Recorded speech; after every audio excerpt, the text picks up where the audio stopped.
Now, what are the other properties of solution? The very first property we have studied in definition also, that solution are always a homogeneous mixture. Any heterogeneous mixture cannot be a solution. It is always a homogeneous mixture. Now the second property of solution is the size of particle. The size of particle of a solution is very, very small. It is so small, it is less than 1 nanometer. Now what is 1 nanometer? 1 nanometer is equal to 10 to the power 9 meter. So this quantity is very, very small, 1 nanometer in diameter. So it shows that size of particles in solution is very, very small. Now number 3 point, because of their small size, we cannot see particles through naked eyes. Okay. So now the other thing is also, particles do not scatter a beam of light passing through the solution. So the path of light is not visible in a solution. What do we mean by this? You refer to figure 2.3 in your NCERT book. What is that? We have taken two types of solution. One is copper sulfate solution and other is milk in water.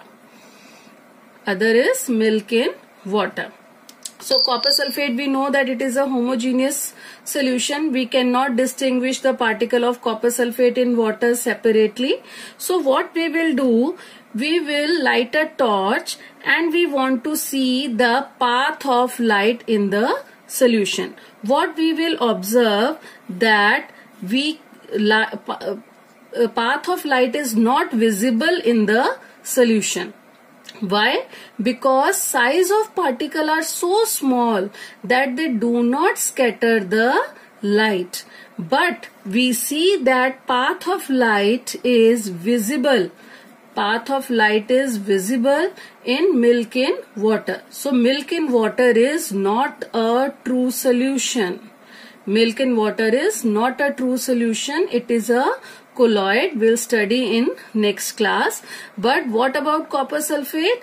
We are not seeing any path of light visible in the solution. So it is a true solution. So I am repeating the point. Because of very small size, particles do not scatter beam of light passing through the solution. We cannot see the path of beam of light passing through the solution.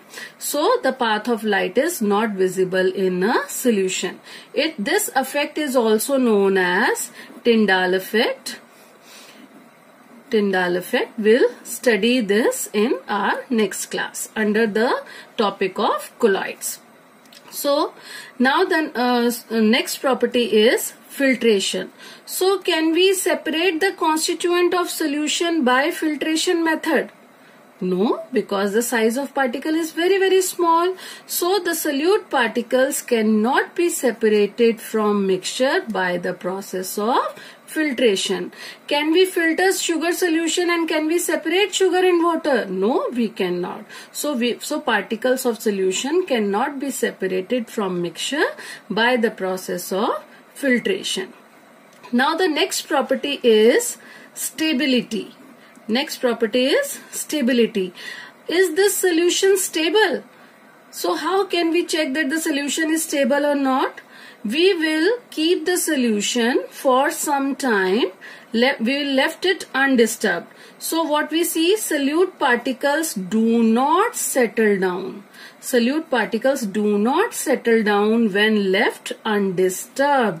So what does it show? That solution is uniform. Solution is stable. There is no change in the solution. So what are the basic properties of a solution. Solution is a homogeneous mixture. Size of particle is very, very small. Due to this small size of particle, it cannot scatter beam of light. We cannot separate the constituent of particles by the method of filtration, and solution is stable. Thank you.